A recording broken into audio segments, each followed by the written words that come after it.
The universe always rewards the people that take action. You gotta take action. Stage, and my mother's in the front row. I literally hear my mom go, "Oh my God!" Like I literally hear her over my shoulder because we're like making out. I'm putting the woman on the desk, and we're getting like really? It's a lovemaking scene in it was a theater play. In a theater. Yeah, bartending was it for so long, and then finally just like things were working enough in New York for me commercial wise. So I was like, all right, let me like just take that leap and be like, I'm not gonna do it at the bar anymore, and let's see how long I can go. And I never looked back. I think I would like to raise my kids over in Europe. We were just like, yeah, this is whatever. Then when they release it, it goes all over the world. Like.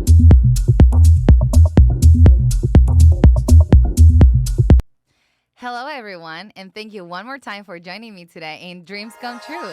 Today we have another episode with a very special guest. He's a director, an actor, producer, talented and traveler, and what else? I don't know. He has so many things to do. With a big applause, let's give us a welcome to Jarred Harper. Thank you for having me on, Camila. You are absolutely amazing. We met months ago. I'm so excited to be on your podcast. I see the clips. It looks so fun. You guys are having a good time. I am glad you like it. People might be wondering, why are we wearing sunglasses? Honestly, I don't know. I just copy him because he's an icon. He's a legend. He is the moment. I am the moment. I came in with the blue sunglasses. We are inside. We wear sunglasses inside. But it sounded like you needed a little bit of tips for the modeling. You throw them off. Oh, yes. You want to look right in the camera. Okay, please. It goes a little like this. You got to do this. You got to wave back, and you got to look right in the camera. Wow.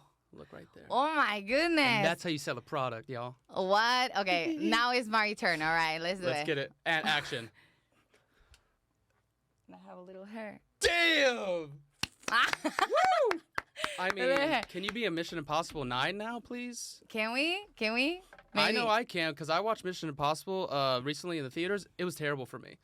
Terrible. I was like, did Tom Cruise forget to act? I was like, I think Daddy needs to be the next Tom Cruise. Dude, yeah. I mean, like, I'm going to say something a little controversial, but I feel like Tom Cruise, he's him, He doesn't act. Right. He's always doing the same character. It's just him. He's Tom Cruise. Yeah. Yeah, he kind of like forgot. He's not doing hardly the character. He is just Tom Cruise. His name is bigger than the title.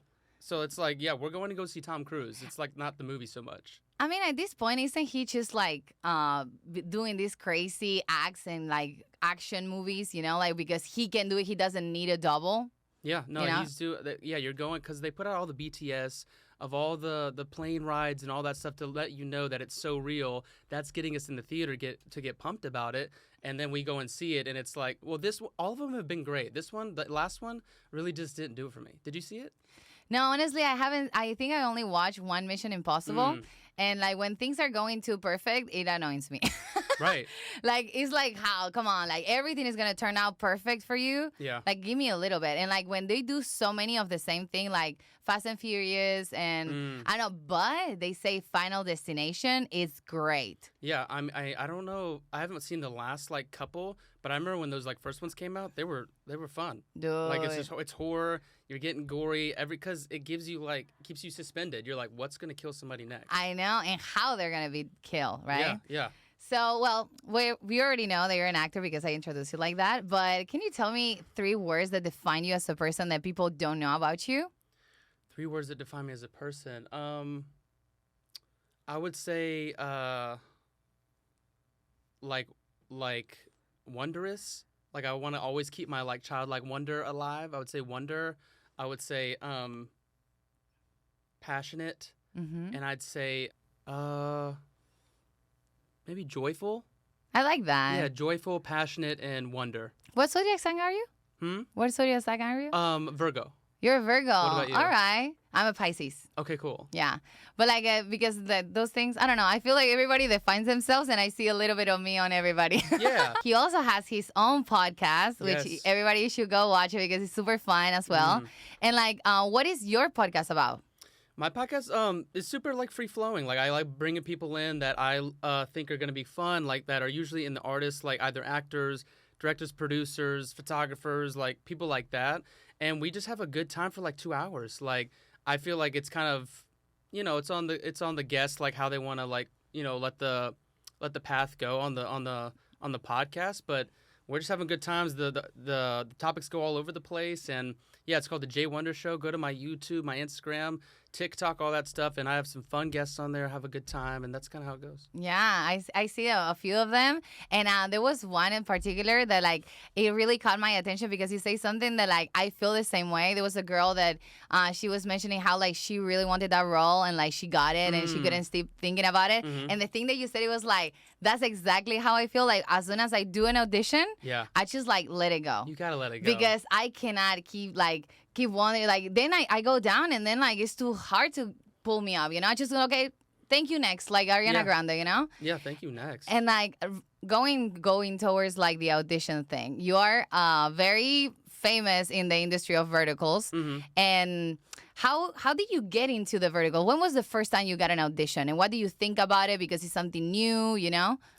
Yeah, my first experience with some verticals. So I was living in New York City, and I was making the move from New York to LA only 2 years ago. And right when I landed in LA, I got my first vertical. I had to audition through Actors Access. Just did the audition. They liked what I did. Booked the role. I was glad to basically like land right in LA, get my first gig. Nobody knew what verticals was. Wow. I thought it was just like a social media thing. Like nobody knew. They called them mobisodes back then. Like nobody knew what it really was. But whatever, it's a gig. It's paying. It's like. And 10 what days. year was it? This was 2 years ago. So 2023, right when I got here in June. Got that one. Then that one just blew up. That vertical like did really well. Like all of the clients liked it. They used it as like that's the standard. They like I have a post on my Instagram like where because I have a producer friend who's Chinese and she's in China. They had me like on all the screens at this big expo event, and and I had to like me and my friends like translated the screens because it's all in Chinese. It was basically like, how do we replicate what this actor's doing? Like, because all of the ones I was in were doing really well. It's like Hollywood, like Tom Cruise, like we were talking about. If something is doing well, if an actor's movies are getting a lot of traction, it's like, what is he doing well? And anyways, like I became kind of like the just kind of the Tom Cruise of these verticals. Like all of the ones I was in were doing well. So I'm really fortunate that the fans like really like what I was doing, and we just been doing because that. You have fans. Yeah, from these things. These things are they're very international too. Like that first one that I did, we thought it was just something whatever. Like not all the actors even on the director and all that on set, we were just like, yeah, this is whatever. Then when they release it, it goes all over the world. Like bigger than any short film I've been in, bigger than independent features. Like independent features don't get distribution like these clients. They have such reach around the world. Like I got fans everywhere, like Brazil, the Philippines, China. Like I never knew that was possible with these verticals. Yeah, it exploded. The verticals, like now they're everywhere. Like I said, like I got like in auditions all the time. I want to see your point of view on this. Yeah. Let's just be real. The stereotype for the verticals is like white, pretty people. Like it's 100%. Like we see it in every single vertical. They like white, pretty people. They want the mean one. They want the funny, and then they want like the hero, and the villain. You know, and the millionaire and this and that. Me as I know I'm pretty. Hey, right here. But I have a strong accent, so sometimes I feel that like they don't choose me because of that. What do you think? Yeah, I mean, we're in our business, it's an impression business. So it's like right when you turn on the camera, it's like, what do they look like? What do they sound like? Yeah. So I don't think it's an unfortunate thing, right? I think it's just that is, like you just said, like that is what the verticals are like putting themselves as. Yeah. And I think it's because, this is what it is. It's because in China, they still look at like old Hollywood, right? Like they still want the old Disney. Like they want the blonde-haired like hero masculine man, and they want the Disney princess girl. And they're still like wanting that to watch that stuff. So that's why the clients are like, we need this aesthetic. But that's not Hollywood, because Ana de Armas is like crushing it. And like, you know what I'm saying? Like Penelope Cruz has been killing it forever. So it's not like, it's just the verticals. And they're trying. I think they're trying to do like more like ethnic castings, but I don't think it just does as well for their numbers. Yes. So they're just sticking to, like we're talking about, like stereotypical American like hero, princess, villain type shit. Yeah. So since you start doing the verticals, right? How long it took you to actually put your production company, Ori, right? Mm-hmm. Yeah. So like, did you see it like right away? You said like, oh my God, this is gonna be bomb. This is gonna blow up. I need to get on it. So I had a production company in New York City, and like you met Sarang and also Anthony and all those team members. So I had it in New York, and we were just doing like, short films, music videos, commercials. And then because I was the first one out of our team to move to Los Angeles, and then once I started like becoming the guy, the actor, the big actor guy on these verticals, then I just leveraged it. I was like, all right, well, if you guys want me to act in your thing and be the lead guy, then my production company gets to produce it, and like I get to direct it. And it just took a couple of those. Some of them were like, we don't know, we don't know, but until I put my foot down and was like, then I'm not working on your stuff anymore. Then they were like, okay, then you do it. And then we just had to prove ourselves as a production company, and then me as a director, to be able to put out a good vertical. And we did, and now we've done 6. So you're already 6. You produced 6. Which I wasn't one of them. Hey, that's how we met. That's how we met. We're going to throw up it right now. I know. I want to see it. It was like, you know what? Actually, Have you not seen it? No, I haven't seen it yet. I haven't seen it published. I look for the double agent one. Yes. Right. Yeah. That's out, I think. Yeah, that's out. It probably, because they are out pretty quick. Yeah, that's been out. Yeah. So, but I haven't. We'll send you the whole cut. Yeah, send it to me. That was my first time that I did lines in English on camera. Really?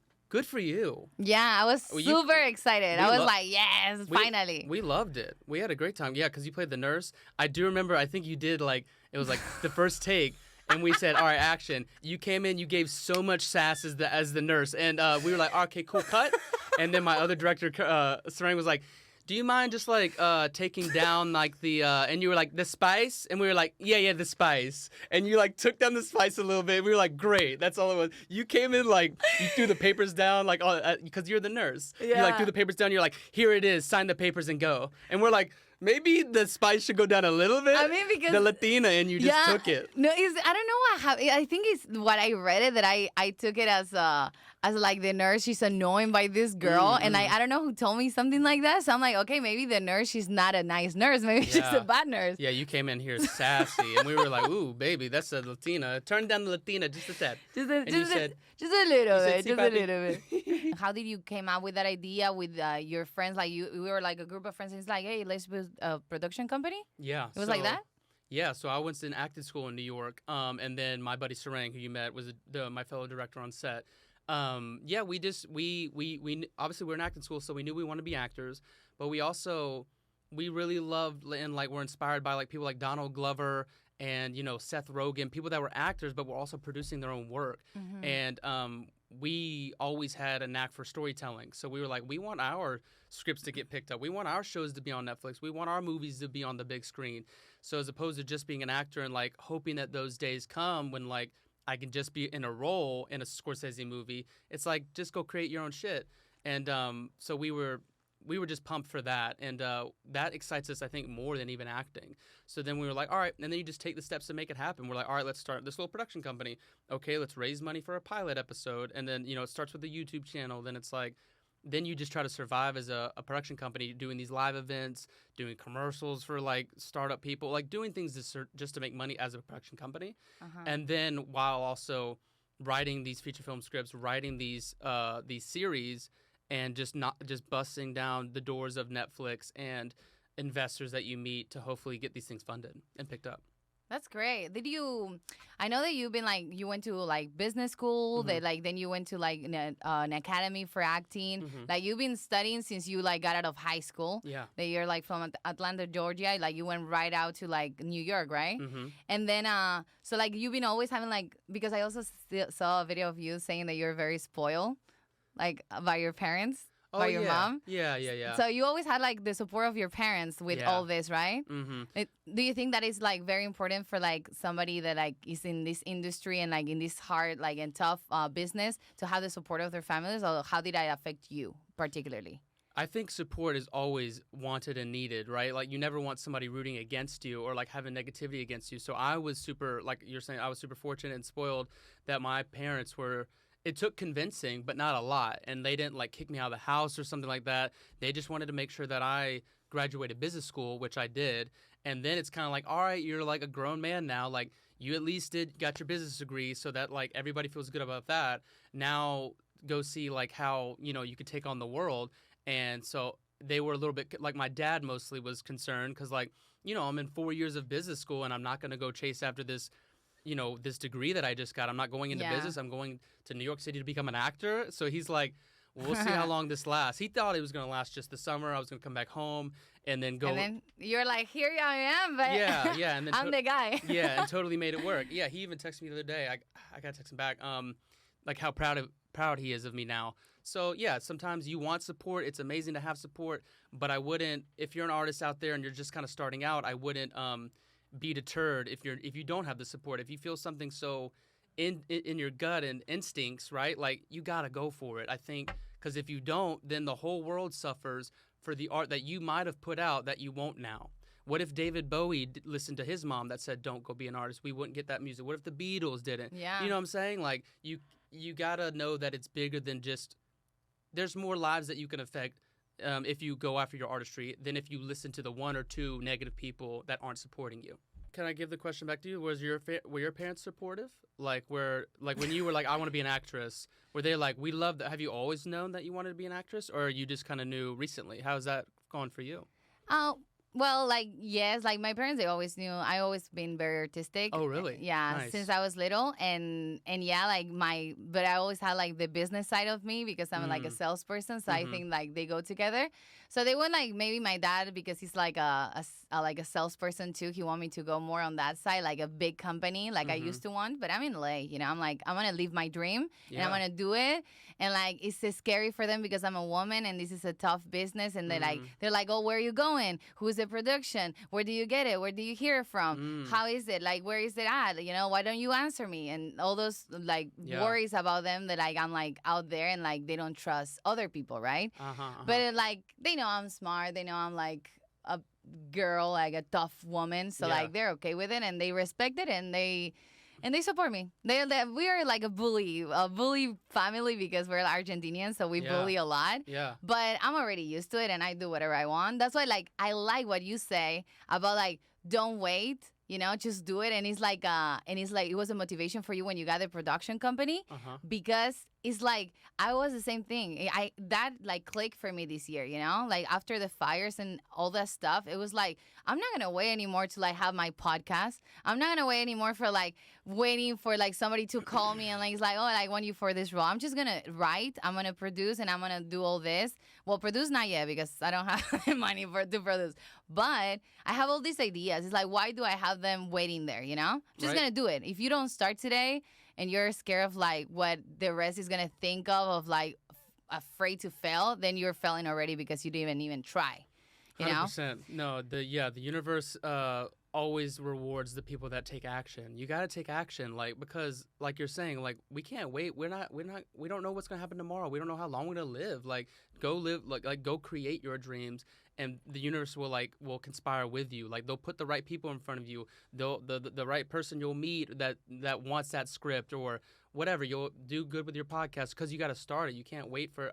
I had to tell myself this for years too because, and also it's scary to like take that leap and like put ourselves out there with the podcast and like because we don't want because then if you try and you fail, then it's like it hurts more as opposed to like if you didn't try, then it's like, oh, it's okay, I'll do that later. Didn't you like post the other day a phrase like, oh, like if you know that you're gonna like 30 tries, yeah, how like fast you want to fail? That's how it's got to be, dude. Like I love that it's a good phrase. One, right? Yeah, it was really good. Yeah.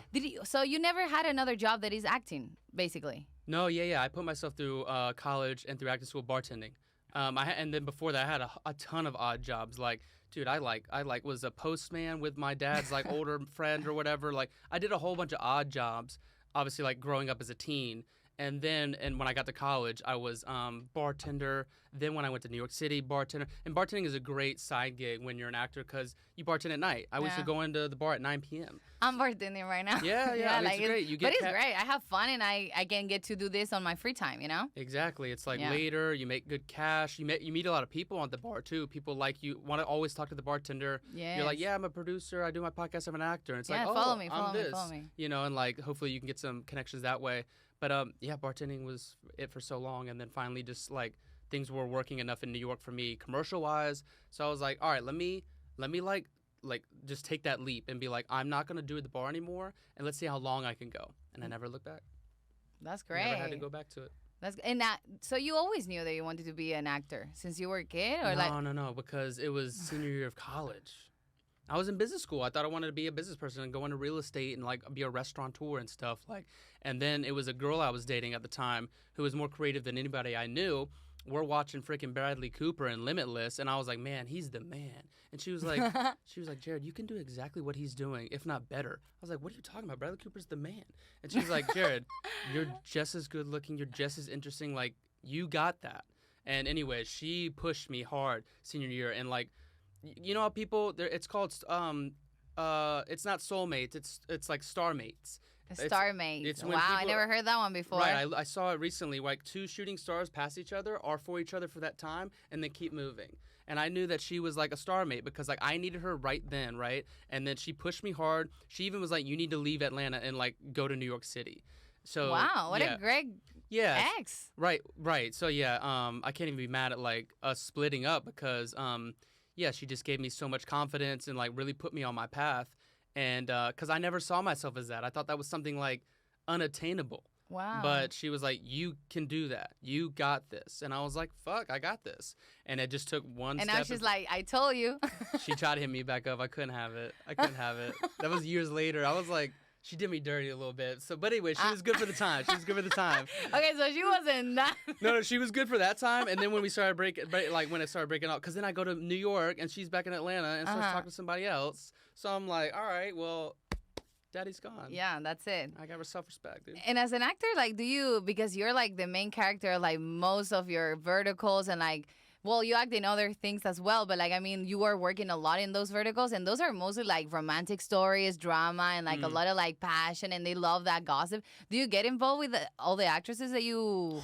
That would be a lot. Do you date every actress on screen? Well, no, but they're pretty, you know. They're everybody like they have to choose a woman like there is pretty, and there's a lot of cases like you have that experience. Did you get involved with like all of them?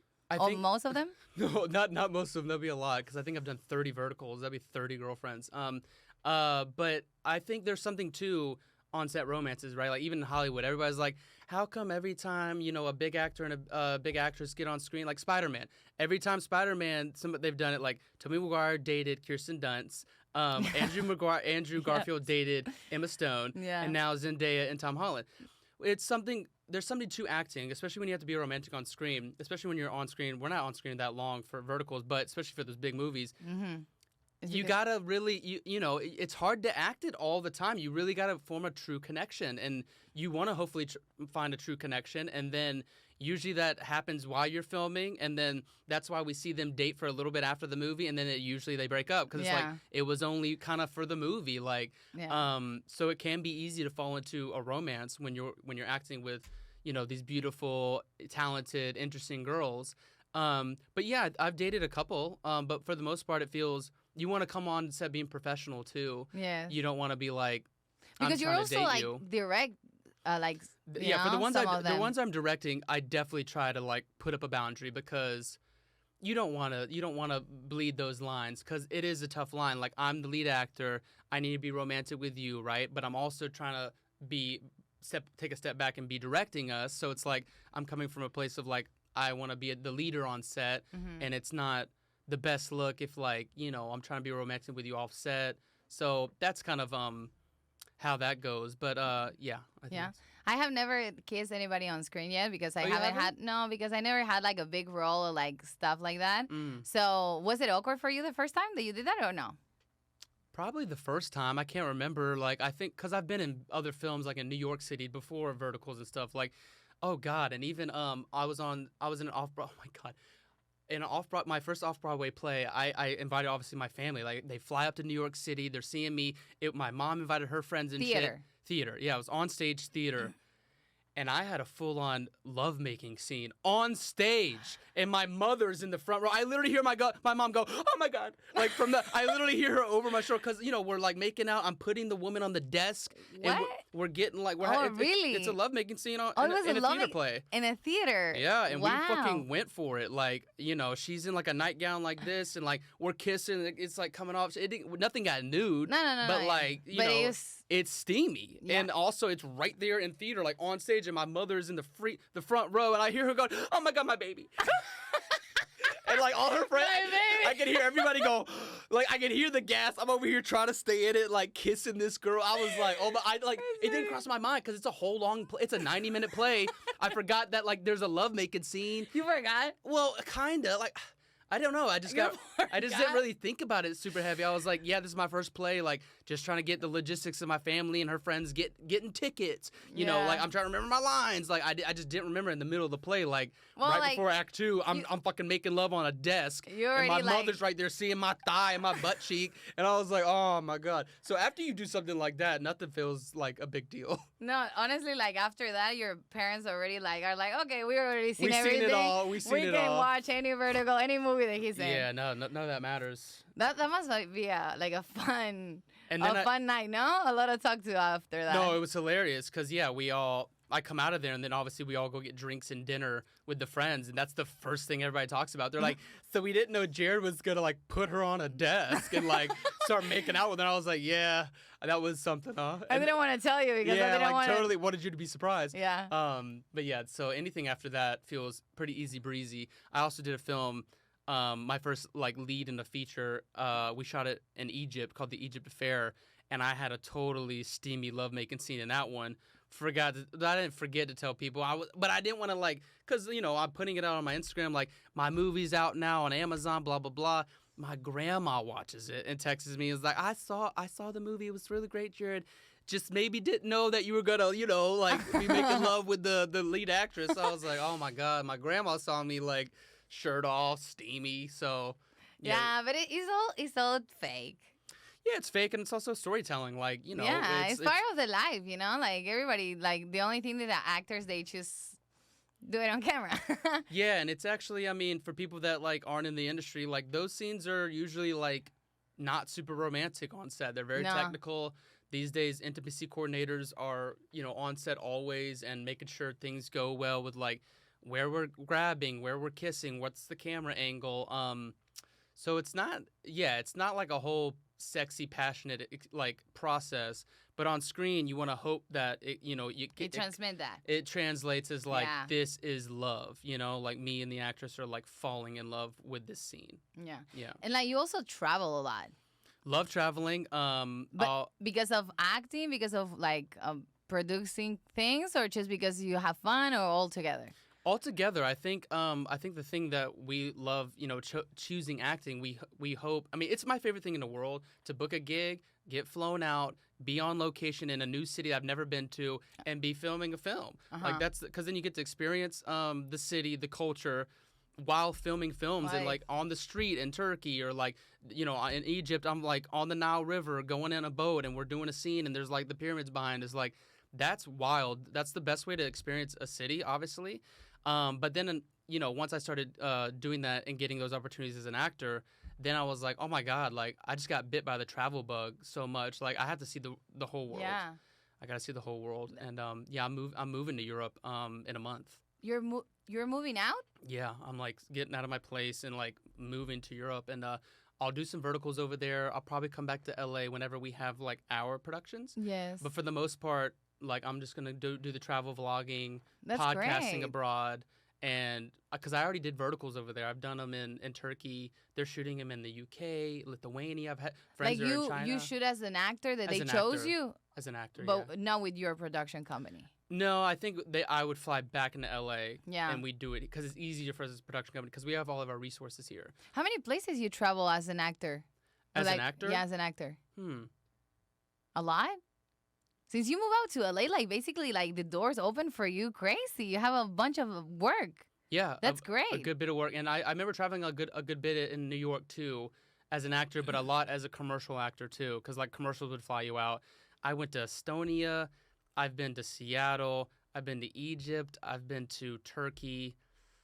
And obviously like New York, Atlanta, LA. Where else?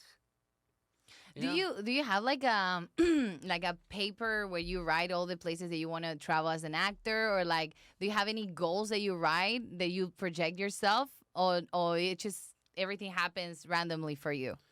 It's just happening. Like I remember somebody asking me like, "Oh, where's your bucket list place you're going?" And I'm like, "I'm going there this summer." Like it's already like the plans are already in motion. Like that was my big thing because I was in Europe for my birthday last year, and I remember just getting back on the plane, coming back to LA, and it wasn't even like a decision I needed to make. I was just like, oh, I'll be moving to Europe when my lease is over in June, and that's just how it's. In July, and so that's just what I've been working for. So I'll start in, I believe I'll start in Portugal. So I'm going to do Portugal, Greece, Croatia, Turkey, and I don't know for my 5th.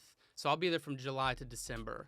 Yeah, so you're gonna do. Oh, you're gonna be like a travel YouTuber over there. Yeah, just like I'll be in Europe, just doing podcasts with friends and people I meet, and great. then travel vlogging. Do you have all your equipment? You're gonna take it with you, or you're gonna buy it there? I'll just hire a person. You can just hire, super cheap, like probably couple hundred bucks, and just get it. Cause I have cameras like these, so I'll bring my cameras. It just needs somebody to work behind the camera. And I'll just have, and I have this gear and stuff. Oh, so you bring in everything? Yeah. I'll bring, or no, I'll probably just buy there. Yeah. Yeah, I'll just buy new stuff there because it's hard to travel with all that. Like, I just want to take 2 big suitcases of my clothes and like other little things, and then I'll just kind of get in the rhythm there. Like, I kind of need to start reaching out now, maybe for like videographers, and then just kind of do a podcast a week because I already have a bunch of podcasts lined up that that I've already shot. So it'll be good. Like I can do that, those podcasts for the next like 10 weeks. I've had like 10 guests, and then this is good that we're doing this because I think this is my only like my second or third time being a guest on somebody. So it's cool. Really? Yeah, I like it. That's good. Yeah, it's fun. I'm glad I'm your third. Yeah. Not your first, your third. Yeah. And do you have any, since like you started your acting life and even in New York, right? It can be like any time since you started it. Did you have any dreams that like you thought of them and then they came true? All of them. But you thought of them, and then can you maybe name me one specifically that you're like, wow, that you were like basically doing it, and you were like, this is a dream come true. Every step of the way, I feel like is because it's like, when it happens in the real world, it happened in your head 6 months ago, right? Or else it didn't happen because you had to like formulate it in your head, have the vision, and then take action, and then it popped up. Even my little bitty apartment in Lower East Side. That I wanted for myself, like people would look at that and be like, "That was your dream at one point," but that was my dream at one point, just to have my little apartment in Lower East Side, and then the acting school I went to was the dream. I was like, I just want to be somewhere where there are amazing master teachers. I meet the best friends in my life, and I'm in this like amazing acting school. Got that? Like every step of the way has been, and then same thing I'm gonna do for myself in Europe. I'm like, I've always wanted to live in Europe. It's always been, and it's been like a dream in the back of my head that I was like, oh, this will happen one day. But until I was there for my birthday and I was like doing that, then I was like, dude, when is this going to happen? Then I was like, I have to make it happen. And it was like, all right, my lease ends in July. Then I have to do it. Like, I've never lived in Europe. I've always wanted to like, because you vacation in places and then it feels sad when you're just a tourist. You're like, oh, I literally was on the plane leaving. I was like, why do I have to leave this shit? And I was like, I want a cool flat in Portugal, and I want to walk to the cafe, and I want the lady to know my name. I want to throw the hand up. She goes, "Oh, I got you." Like, oi, she slides me a little coffee. I like hang out there, whatever. Like, so.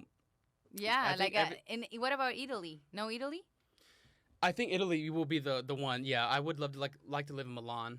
Milan. Yeah. Oh, I want to go to Europe so bad. Like, I think I've been like. But I want to go like in not summer because it's so hot, but like maybe spring, Yeah. Like right now is probably perfect, to be honest. Right now? Yeah. Well, let's just book it. Okay, let's just go.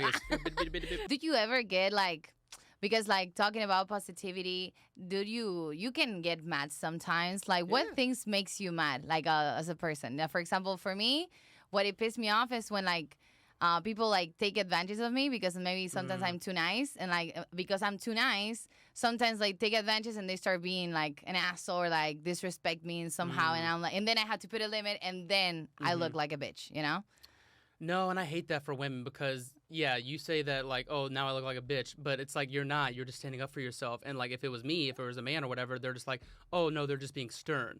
Doesn't that suck? So I hate that. I hate that for you. That people that are like. Just give it that word, and you're like, I'm not being a bitch. I'm just standing up for myself because you're being a dick to me. Yeah. But yeah, same thing. Like if people try to take advantage of you and your time and your energy, that always is I hate that. Also, people's when basically like they're like inept. They're like they can't. Oh, they're like they're stupid. they can't. Yeah, they're not doing their job well. Like, Oh, they're not doing their job Like, I well. Like don't- you ask them 10 times to do that and they do it wrong. right. It's like, and it comes They're from like, inept. That's the word. but there's a better word. I always say it. I'm like, I hate when people are Unuseful. basically, yeah. I mean, because it's either out of laziness or out of like disrespect. Like, why aren't you doing your job well? Like, it's what I'm saying, because me as a production company, like we have to count on a lot of people, especially us doing our podcast stuff. Like, I get very like, I'm pretty short like and tempered with like editors and like my social media manager, and when they fuck up, I'm like, I'm paying you to not fuck up. Oh, you have a manager for your social media? They post my stuff and they help me organize it. That's but then good. Yeah, but like, anyways, right now I'm like not loving the person I'm working with because it's like Yeah. whatever. It's a person from that Fiverr website. Yeah. Yeah. Damn, what's the word? But anyways, like when somebody's fucking up their damn job, Yeah. I'm like, guys, like. It reflects on me. Like now Yeah. it's posted at the wrong time, or you posted the wrong thing on the wrong day. I'm like, Oh, it's literally your job to post it like in order, Yeah. like on the right social media, like whatever the case is. Especially when I'm traveling, I'm over in Italy. I didn't see it for an hour, and all of a sudden I look and like I'm like, that's the wrong thing. I literally paid you to do this. Yeah. So Well, yeah, you're a Virgo, so like you're very straight with your word. My dad is a Virgo, a little bit. so he's like, so like this has to be this way, you know. You cannot like move this, Little- and maybe I want to do it my way because for me my way is better. And he's like, no, Camila, I told you not to do that. Do it this way. And then we get in a huge fight, and then he fired me. He's like, you're done. And then he's like, that's it. Yeah. Well, yeah, but I worked with him when I was like a teenager. He was like my first boss. Yeah. And he was like literally make me take everything out and organize it in the way that he wanted it. So cute. Yeah, he's a great person, you know, and he's a great boss because he gives you like the trust and everything, but you Yeah. have to do it his way. Yeah. So the best employee for him would be somebody that follows his rules, His you know? But he's clone. super respectful and super nice when he talks to you. Yeah. Just do it his way. Yeah, just his way or the highway. Just his huh? way. So And you went maybe the highway. that's why you also feel like that. Yeah, I think that is like an attribute for Virgos is perfectionism, and I've had to like learn how to like be looser. Yeah. Because same thing with like putting out the podcast stuff. Like for so long, I wanted to make sure it was like perfect. Like everything was perfect. My social media was ready to go. Like everything was ready before Yeah. I started. I'm like, dude, that's the wrong idea. Get started, and Yeah. it'll take shape, and it will get better as you go. You're not- Literally, Yeah. like I started this, like the podcast, like in the houses because I didn't have a place. So I was like, you know what? I'm just gonna go people's houses and interview them to see. Nice. Yeah, and then like this happened, you know, like people, like you say, you know, people come in your way and they start helping you, and Yeah. and that's great.